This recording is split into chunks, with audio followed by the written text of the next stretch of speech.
2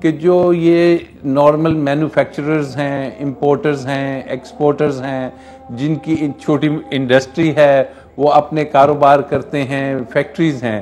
ایک آپ کو بزنس کمیونٹی جو اس ملک کی تباہی کا باعث بنی ہوئی ہے، وہ ہیں وہ کارٹلز، وہ ہیں وہ مافیاز، وہ ہیں وہ لینڈ گریبرز، وہ ہیں وہ جو بڑے بڑی ہاؤسنگ سوسائٹیز چلاتے ہیں.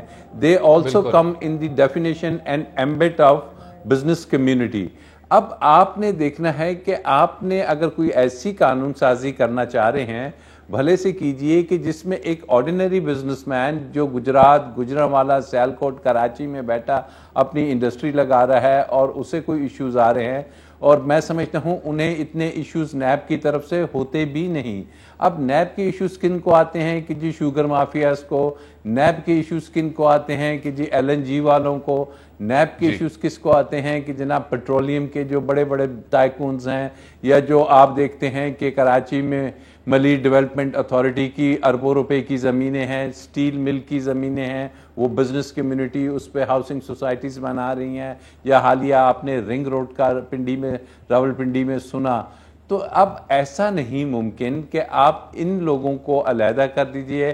اب اگر انہوں نے سب کچھ کیا کچھ، تو یقین کیجئے یہ اپنی تائیں سے کچھ نہیں کر سکتے جب تک کہ بیوروکریسی اس پورے جو ان کو فیسیلیٹیٹ کرتی ہے، ان کے لیے سمریز بناتی ہے، ان کے لیے راستے نکالتی ہے، ان کے لیے پیپرا کے رولز کی خلاف ورزی ہوتی ہے، ان کی پری کوالیفیکیشنز ایسی ہوتی ہیں، سبسڈیز دے دی جاتی ہیں، ایون ECC لیول تک بڑے پرابلمز آتے ہیں. تو ان تمام باتوں کو مد نظر رکھتے ہوئے پھر ہمارے آئین میں ایک آرٹیکل 25 ہے ڈسکریشن کا، کہ آپ ڈسکریشن نہیں یوز کر سکتے کہ ایک کمیونٹی کو چھوڑ دیں، دوسری کو نہ چھوڑیں. اور اس کے بعد آپ یہ دیکھیں گے کہ کیا آپ کا جو گھیرا ہے وہ پھر پیچھے رہتا ہے کہ رہ جاتے ہیں سیاستدان.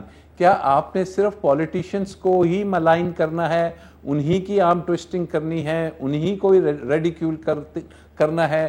کیونکہ اگر آپ نیب کی ہسٹری دیکھتے ہیں تو جب سے نیب بنا ہے، you name any one single کوئی ایسا بڑا پولیٹیشین ہو جس کو سزا ہوئی ہو، ماں سوائے کہ یہ میاں نواز شریف صاحب کو یہ پیناما کی وجہ سے ہوئی ہے، جس میں JITs تھی. نیب نے کچھ نہیں کیا، نیب تو الٹا بچانے کے چکر میں تھا.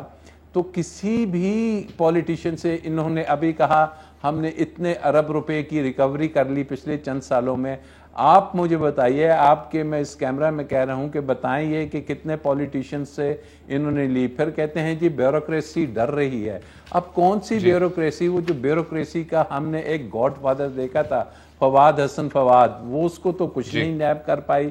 ہم نے دوسرا بیوروکریٹ دیکھا تھا احد چیمہ، اس کو تو کچھ نہیں کر پائی. اب وہ کون سی بیوروکریسی ہے کہ جس کو ڈر ہے؟ اور پھر بیوروکریسی کو کیا ڈر ہے؟ بیوروکریسی کیا بلیک میل کر رہی ہے؟ دو چیزیں دیکھنی ہیں. ایک تو بیوروکریسی میں وہ لوگ بیٹھے ہوئے ہیں جو موجودہ حکومت کو سمجھنا چاہیے پرانی حکومتوں سے اتنا زیادہ وابستہ ہیں کہ وہ اس حکومت کو کسی بھی انداز میں کام کرنے کی طرف لے جانے ہی نہیں دے رہے، وہ انہیں روک رہے ہیں، ہر جگہ ہرڈل ڈال رہے ہیں. ایک تو وہ بیوروکریسی ہے. اور اگر بیوروکریسی میں کوئی چیئرمین ہے یا کوئی سول سرونٹ ہے، تو اگر وہ اپنا کام 22ویں گریڈ میں یا 21ویں تک پہنچ گیا ہے، کیا اس کے علم میں نہیں کہ کون سا کام لافل ہے، کون سا کام انلیگل ہے، اور وہ انلیگل کام کیسے کرے گا؟ He knows everything. And one more thing کہ وہ آپ نے ایک بات اور کر لوں کہ بیوروکریسی میں تو آپ نے سول سرونٹس میں تو آپ نے ریفارمز لانی تھی. وہ عشرت حسین صاحب کو آپ نے بٹھایا ہوا تھا 3-4 سال سے، وہ کیا ان کی پرفارمنس ہے؟ کون سی بیوروکریسی میں سول سرونٹس میں ریفارمز آئیں؟ So all these things need a big discussion in the parliament, اور اس کے بعد جا کے کہیں کوئی امینڈمنٹس ہو سکتی ہیں. ادروائز اگر one fine morning you get up and you see a plethora of amendments تو وہ نہیں چل پائیں گی. بالکل ٹھیک. عادل چٹھا صاحب، ابھی راجہ صاحب نے بہت کمپریہنسو طرح سے بتایا کہ وہ کون سے نکات ہیں جن کی وجہ سے نیشنل اکاؤنٹیبلٹی بیورو کی جو کارکردگی ہے وہ آپ کے سامنے ہے، اور کیوں اس طرح کی جو قانونی کارروائیاں ہیں وہ ماضی میں ناکام ہو پائیں. لیکن جو انہوں نے دو بڑے اہم نکات اٹھائے سیاستدانوں کے متعلق اور آپ کی سول سروس کے متعلق، سول سرونٹس کے متعلق. جناب آپ نے کافی یہ لاہور ہائی کورٹ کے بھی فیصلے، ان کے جو کیسز ہیں ان کو بھی قریب سے دیکھا ہوا ہے. ود ریگارڈز ٹو الیکٹڈ ریپرزینٹیٹیوز، چٹھا صاحب اس کو کس طرح حل کرنا چاہیے اور سزائیں کیوں نہیں ہو رہی؟ کیا نیشنل اکاؤنٹیبلٹی بیورو ایک ریکوری کا ادارہ ہے اور اس وجہ سے ان کو کنوکشنز کو اتنی زیادہ وہ ترجیح دینا نہیں چاہتے؟ کس طرح دیکھتے ہیں؟ Thank you Asad. اس میں نیب کے حوالے سے جو آوازیں اٹھتی ہیں اس میں قانون میں تبدیلی کے حوالے سے، اس میں دو طرح کی بنیادی طور پہ آوازیں شامل ہیں. ایک آوازیں تو یہ شامل ہیں کہ اس احتساب کے عمل سے کس طریقے سے ججز اور جنرلز اس میں شامل نہیں ہیں اور کسی طریقے سے ان کا بھی احتساب کیا جائے اور ان کو بھی اس میں شامل کیا جائے. اور دوسری آوازیں اس نوعیت کی اٹھتی ہیں کہ ہم بزنس مین ہیں تو ہمیں بھی اس میں سے نکالا جائے، ہم بیوروکریٹس ہیں تو بھی اس میں سے نکالا جائے. اور اس میں جو بھی کوئی تبدیلی ہوگی جیسا اس میں یہ جیسے ابھی پچھلے اسپیکر فرما رہے تھے، اس میں بڑا مائنوٹلی آبزرو کرنا پڑے گا کہ اس کی سب کیٹیگریز اس فیلڈ کی کیا ہیں، کون سی کیٹیگری کس جانب چیزوں کو لے کے جا رہی. جیسے ہاؤسنگ سوسائٹیز کا معاملہ ہے، چیٹنگ پبلک ایٹ لارج کے کیسز ہیں، کیا بزنس مینوں کو اگر ایک بلینکٹ اس کے اندر ایگزمپشن دے دی جاتی ہے تو کیا اس میں وہ بھی آئیں گے یا نہیں آئیں گے. اور جہاں تک جو آپ نے بیوروکریسی کی بات کی تو اس میں بیوروکریسی کے خلاف تو اور بھی بہت سے پلیٹ فارمز پر کارروائیاں ہو سکتی ہیں. For example efficiency and discipline rules کے اندر بھی ان پہ آمدن سے زائد اثاثوں کے کیسز بنائے جا سکتے ہیں، وہاں پہ بھی مس یوز آف اتھارٹی کے کیسز چلائے جا سکتے ہیں. پھر اسی طرح سے اینٹی کرپشن کے اندر بھی اس قسم کے کیسز چلتے ہیں. لیکن میرا خیال ہے کہ صرف یہ معاملہ بیوروکریسی کی حد تک یہ نہیں ہے کہ کیسز بنائے جا رہے ہیں. جس طریقے سے نیب معاملات کو لے کے چلتا ہے، میرا خیال ہے بیوروکریسی کی تنقید اس کے اوپر ہے کہ فار ایگزامپل آپ دیکھیں احد چیمہ 3 سال تک اندر رہے اور ان کے ٹرائل کے اندر صرف کچھ گواہ ہوئے تھے اس پورے عرصے کے دوران، اور 3 سال کے بعد ان کی بیل ہو گئی اور ان کا ٹرائل ابھی بھی اسی طریقے سے سلولی چل رہا ہے.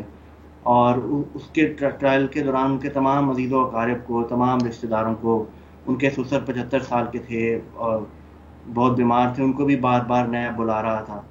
تو یہ اس قسم نوعیت کے جو معاملات جس طریقہ کار سے معاملات چلائے جاتے ہیں نیب کی جانب سے، اس پہ میرا خیال ہے بیوروکریسی کے زیادہ تحفظات ہیں بنسبتاً یہ کہ جورسڈکشن کے حوالے سے. ٹھیک، اس پر وقفہ لیں گے، وقفے کے بعد جاری رہیے گا ہمارے ساتھ.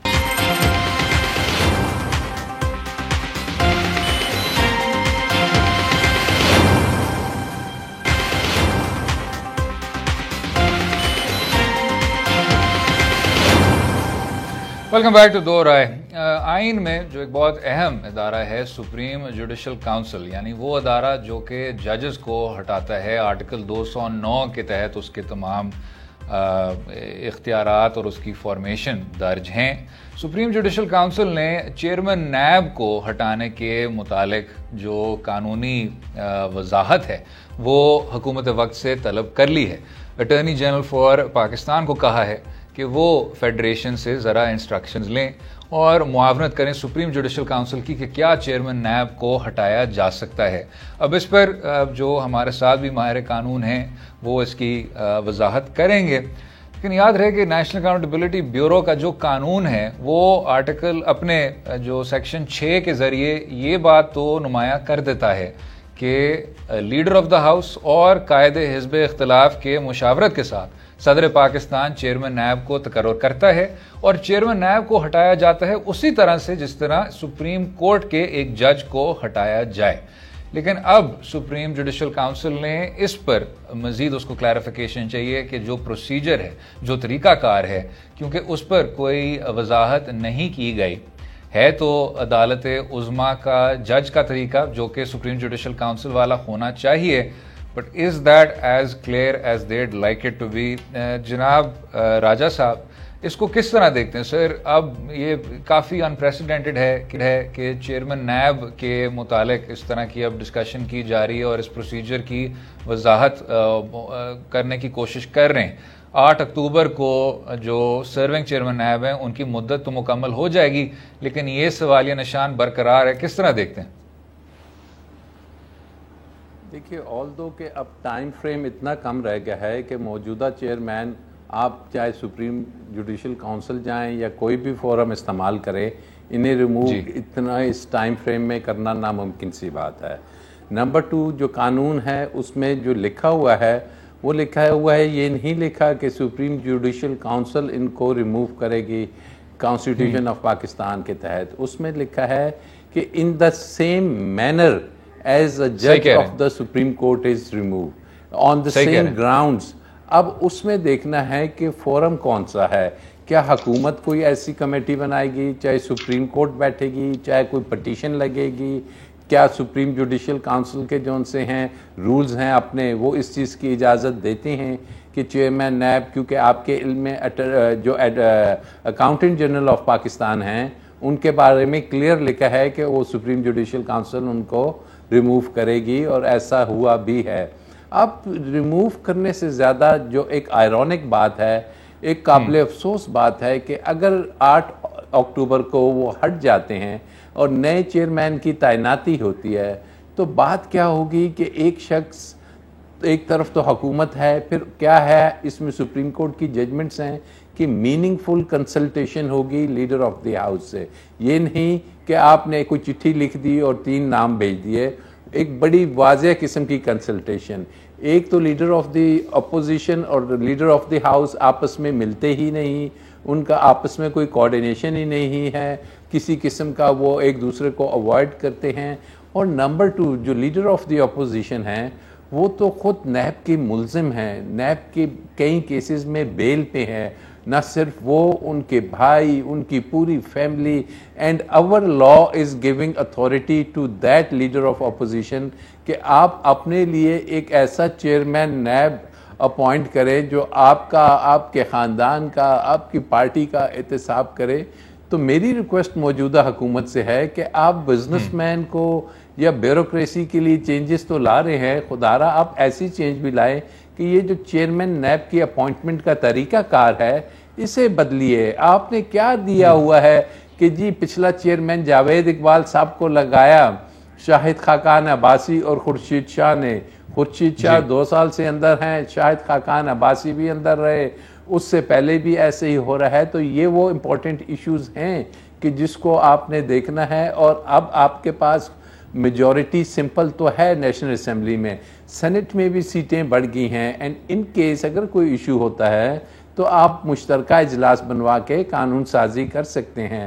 تو توجہ اس طرف دیجئے کہ نیب کے چیئرمین کے اختیارات, اس کے اریسٹ کرنے کے اختیارات, اس کی اپوائنٹمنٹ کا طریقہ کار, اس کے بعد پلی بارگین کے ایشوز ہیں بنسبت اس کے کہ کمیونٹیز یا ایک سرٹن گروپس کو خوش کرنے کے لیے کہ جی ہم نیب کے آپ بیوروکریسی میں یہ ترامیم پہلے بھی آرڈیننس کے ذریعے لائے کہ جی کسی افسر نے اگر گڈ فیتھ میں یا اگر اس کی نیت خراب نہیں تھی, who can know and determine کسی شخص کی نیت. قانون بڑا سمپل ہے کہ آپ کے کسی ایکٹ آف کمیشن اور اومیشن سے یا آپ کو خود فائدہ پہنچا ہے یا کسی تھرڈ آدمی کو اربوں کا. اس میں انہوں نے امینڈمنٹ کر دی تھی کہ جب تک اس کو خود فائدہ نہ پہنچے کسی بیوروکریٹ کے خلاف کیس نہیں ہو سکتا, بھلے سے اس کو خود نہ پہنچے, لیکن اگر وہ کسی کو اربوں روپے کا فائدہ پہنچا دیتا ہے, اپنے مینٹور کو, اپنے اس سیاستدان کو جس نے اسے 30 سال پوسٹنگز دی ہیں, تو یہ چیزیں اتنی آرام سے. اور مجھے نہیں پتا کہ کون سی ٹیم ہے جو عمران خان صاحب کو ان چیزوں کے بارے میں گائیڈ کر رہی ہے کہ جناب یہ امینڈمنٹس کر دیں. دنیا بھر میں نیب کے اور وائٹ کالر کرائمز اور پبلک آفس ہولڈرز کے خلاف کرپشن کے کیسز سخت سے سخت ترین ہو رہے ہیں, چاہے وہ برطانیہ میں جس میں انڈکلیئرڈ ویلتھ آرڈر ہے اور دوسرے ہیں. جی جی بالکل ٹھیک, آپ بالکل ٹھیک فرما رہے ہیں راجہ صاحب آپ نے. لیکن یہ جو سوال اٹھایا ہے, and this is a very important question. Adil Sahib, Raja صاحب نے نہ صرف نیشنل اکاؤنٹیبلٹی بیورو کے جو چیئرمین ہیں ان کو ہٹانے کے متعلق تو جو اوپینین ہے وہ آپ کے سامنے ہے, لیکن تقرر کرنے کی بھی انہوں نے بڑا اچھا بتایا کہ آپ نے یہ واضح طور پہ اس قانون میں بھی اس چیز کو اس طرح امینڈ کیا ہوا ہے کہ لیڈر آف دا ہاؤس اور جو لیڈر آف دا اپوزیشن ہے وہ کنسلٹ کرتے ہیں اور پھر صدر پاکستان کو ایڈوائز کرتے ہیں اور اس کے بعد یہ اپوائنٹمنٹ ہوتی ہے. ہٹانے کے حوالے سے جو راجہ صاحب کہہ رہے تھے in the manner of a justice of the supreme court, تو یہ بتائیے گا چٹا صاحب, وہ جو ان دا مینر ہے وہ تو شاید صرف سپریم جوڈیشل کاؤنسل اور اس کی جو اپنی پروسیجر آف انکوائری ہے وہ ہی ریگولیٹ کرتی ہے. تو ہٹانے کے حوالے سے اور جو آپ کی اپنی ذاتی رائے ہے تقرر کرنے کے حوالے سے کیا کہتے ہیں جناب؟ Thank you Asad. پہلے تو آپ دیکھیے اس قسم کے پروویژنز اور بھی کئی قوانین میں موجود ہیں. فار ایگزامپل اگر ہم کانسٹیٹیوشن کا آرٹیکل 168(5) دیکھیں تو اس میں آڈیٹر جنرل کے حوالے سے ہے that auditor general shall not be removed from office except in the like manner and on the ground as a judge of the Supreme Court. تو یہاں پہ مینر کا بھی ذکر ہے کہ مینر بھی وہی ہوگا جو فار اے جج آف دا سپریم کورٹ ہے. اب میں I like to read article section 6 of NAO, اس میں وہاں پہ ذکر ہے not be removed except on the ground of removal for the judge of the Supreme Court. تو نیب میں مینر کا ذکر نہیں ہے, لیکن کوئی بھی جو قانون ہوتا ہے اس میں جب کوئی اپوائنٹمنٹس ہوتی ہیں اس میں اس کی اپوائنٹمنٹ کا بھی اور ریموول کا بھی ذکر ہوتا ہے عام طور پہ. تو لہٰذا اس قانون میں کسی حد تک تو یہ بات درست ہے کہ یہ لیکونا ہے اور اس پہ اٹارنی جنرل کی اسسٹنس دی گئی ہے. لیکن ادروائز اوور آل اگر آپ اس لا کو دیکھیں اور اس نوعیت کے جو دیگر قوانین ہیں جیسے federal public service commission ordinance ہے 1977 کا, یا اس قسم کے جو اور قوانین ہیں جہاں پہ ریموول فرام آفس کے لیے وہی شرائط رکھی گئی ہیں جو ہائی کورٹ کے جج کے لیے ہیں یا سپریم کورٹ کے جج کے لیے, تو یہ نہایت واضح ہو جاتا ہے کہ یہ معاملہ سپریم جوڈیشل کاؤنسل کے پاس ہی چلے گا, کیونکہ ادروائز جو لینگویج ہے اس سیکشن کی وہ مستعار لی گئی ہے آئین کے انہی سیکشن سے اور ان دیگر قوانین کے ان سیکشن سے جہاں پہ یہ معاملات سپریم جوڈیشل کاؤنسل کے پاس ریفر کیے گئے ہیں. اور جہاں تک دوسرا سوال ہے یہ پروسیڈنگز ہونے کا یا نہ ہونے کا, تو اکتوبر میں ان کا 4 سالہ ٹینیور موجودہ چیئرمین نیب کا اختتام پذیر ہو رہا ہے, اور یہ ایک نہایت قانونی سوال رہ جاتا ہے کہ جب آپ کا ٹینیور اختتام پذیر ہو جائے تو کیا اس کے بعد آپ کے خلاف کسی قسم کی ڈسپلنری یا ادروائز کارروائی چل سکتی ہے, یا وہ آپ کے خلاف پروسیڈنگ ساری کی ساری ابیٹ ہو جاتی ہے. تو لہٰذا مجھے نہیں لگتا کہ ان چیئرمین نیب کے خلاف سپریم جوڈیشل کاؤنسل میں کوئی عملی منزل تک پہنچ پائے گی. بالکل ٹھیک. عادل چٹھا صاحب, راجہ عباس صاحب, لیگل ایکسپرٹس, پریکٹیشنرز, بہت بہت شکریہ شو میں شامل ہونے کا, اپنا قیمتی وقت ہمیں دینے کا اور ان اہم قانونی نکات سے ہمیں آگاہ کرنے کا. اسی پر وقفہ لیں گے, وقفے کے بعد کچھ بین الاقوامی امور پر آئیں گے جو افغانستان میں انخلا ہونے کو جا رہا ہے, اور اس میں وزیر اعظم پاکستان اور صدر افغانستان کے جو آپس کے بیانات. اسٹے ود اس.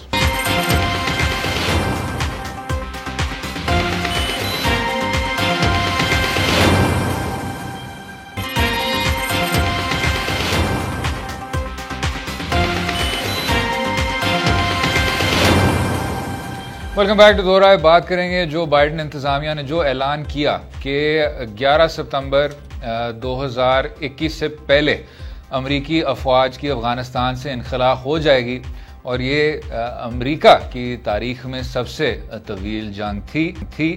لیکن جس طرح خاتمے کی طرف بڑھتی جا رہی ہے, جو افغانستان میں زمینی حقیقت ہے وہ بہت زیادہ تبدیل ہو رہی ہے. اب نہ صرف افغان طالبان ڈسٹرکٹ پر قبضہ کر رہے ہیں, لیکن ساتھ میں جو افغان نیشنل آرمی ہے وہ جس رفتار پر ہتھیار ڈال رہی ہے, ہاتھ کھڑے کر رہی ہے, اس نے خطے میں جتنے بھی اسٹیک ہولڈرز ہیں ان کو بھی ایک طرح سے ڈسٹرب کیا ہے. تشویش کا باعث بنی ہے کہ افغانستان کتنا غیر مستحکم ہوگا آنے والے دنوں میں.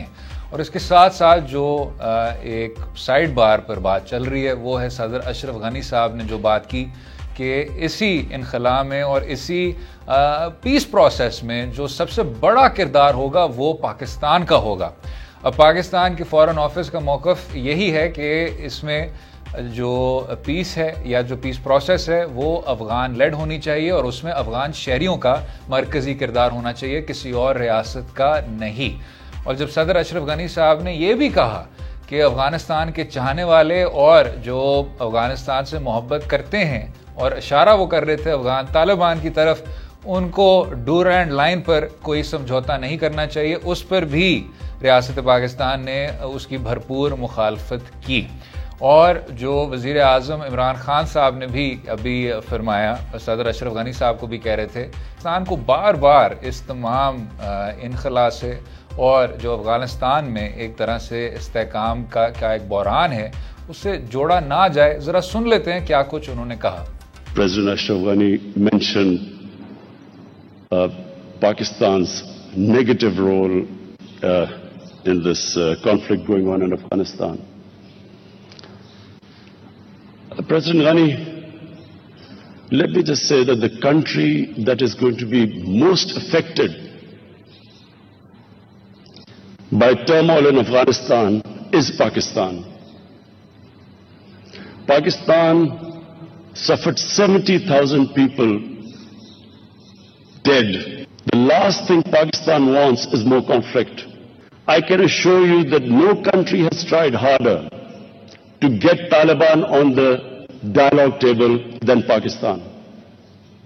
We have made every effort, short of taking military action against Taliban in Pakistan, we have made every effort to get them on the dialogue table and to have a peaceful settlement there. To blame Pakistan for what is going on in Afghanistan, I feel is extremely unfair.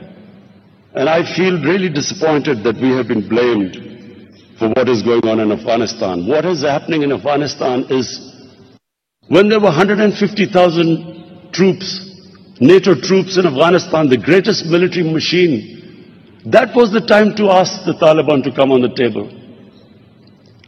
Why were the Taliban going to compromise when the exit date was given and there were only a few thousand American troops left? Why would they listen to us when they are sensing victory? اب اسی پر ہمیں join کر رہے ہیں senior دفاعی تجزیہ کار اکرام سہگل صاحب. بہت شکریہ اکرام صاحب شو میں شامل ہونے کا, ہمیں اپنا قیمتی وقت دینے کا.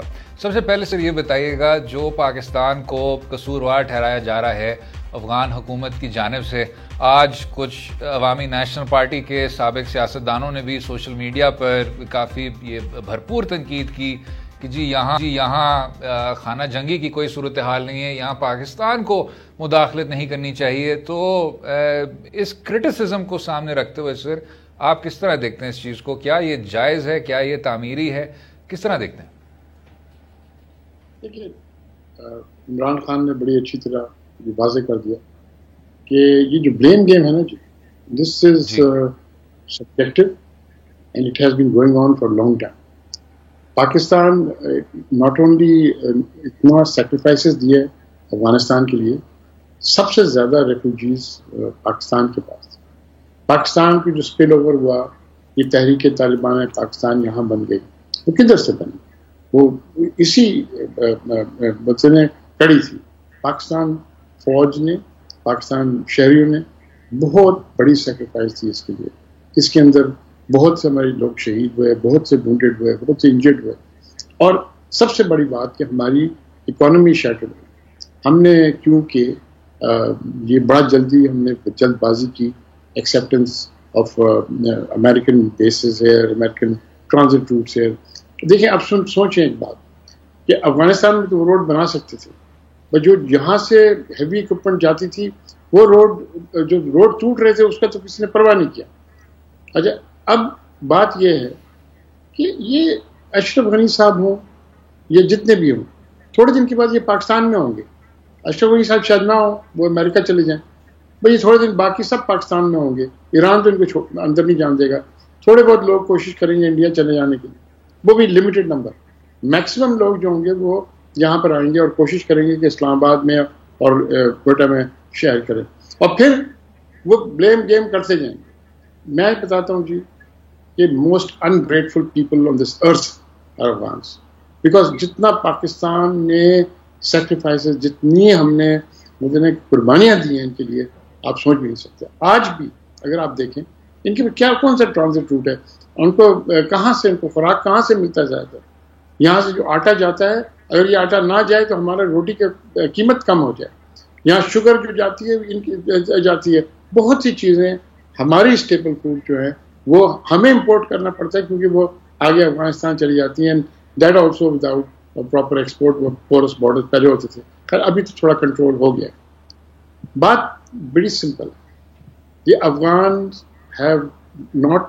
افغان جو رولنگ ایلیٹ ہے, جن لوگوں نے سب نے دبئی میں اپنے بڑے بڑے گھر بنائے ہوئے ہیں, پیلسز بنائے ہوئے ہیں, ولاز بنائے ہوئے وغیرہ وغیرہ, وہ اب اپنے اینڈ گیم آ گئے ان کے لیے.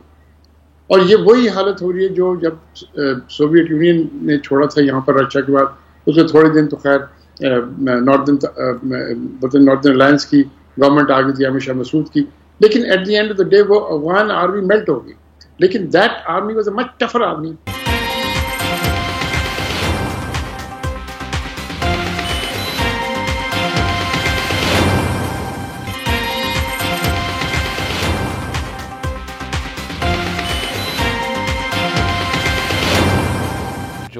ایک رولنگ ایلیٹ کا کردار رہا ہے. پھر حامد کرزئی صاحب کے جو بھائی تھے ولی کرزئی, جو اوپیم ٹریڈ تھا, جو دوستم جیسے وار لارڈز تھے, ان کے جو کارنامے ہیں وہ سب کے سامنے ہیں.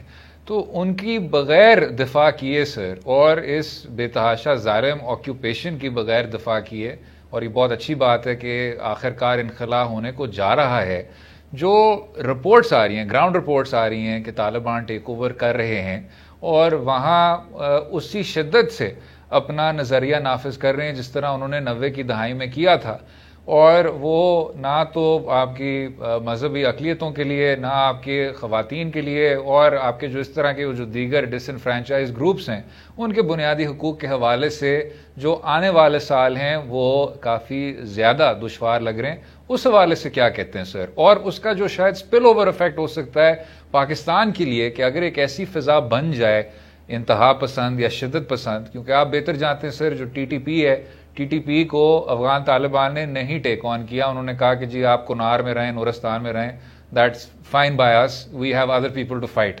تو ان تمام ایشوز کو سامنے رکھتے ہوئے will this be a stabilising force for Pakistan? Not at آل.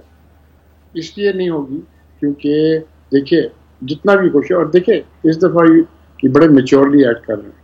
آپ نے بالکل صحیح کہا کہ دیکھیں پہلا انہوں نے کیا کہ بارڈر ایریاز کو کنٹرول کیا, بارڈر چیک پوائنٹس کو, بارڈر کراسنگس کو کنٹرول کیا. اس کے بعد جو ان کو سرنڈر کرتا ہے ان کو یہ آرمز ایمونیشن سے لے کے ان کو گھر جانے دیتے ہیں, ان کو پرزنر نہیں رکھتے. ٹھیک ہے نا.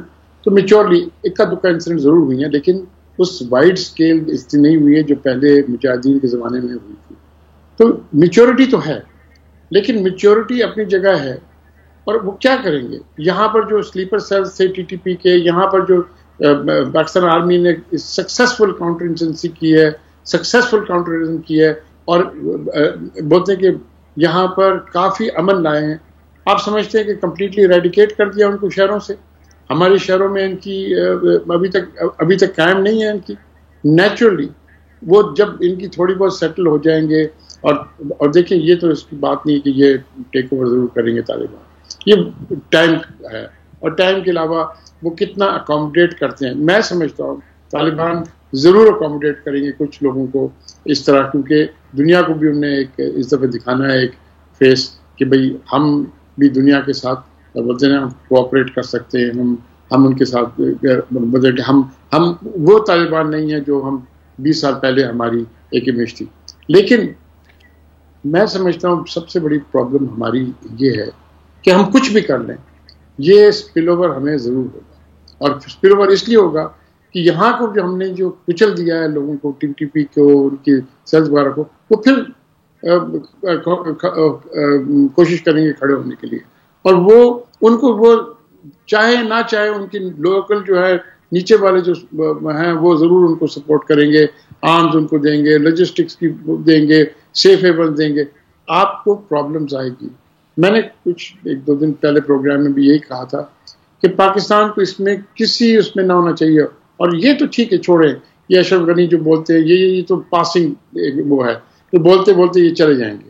لیکن پرابلم یہ ہوگا کہ لانگ ٹرم پرابلم پاکستان میں جب تک ایک کمپلیٹلی میں سمجھتا ہوں کہ میچورٹی نہیں ہوگی, اور انڈیکیشنز آر دے, یہ نہیں کہ انڈیکیشن نہیں ہے, بٹ اگر وہ اسٹیبلائز ہو کے اپنا ٹرن کرتے ہیں پاکستان کی طرف, تو میں I am sorry we are in for a long haul again.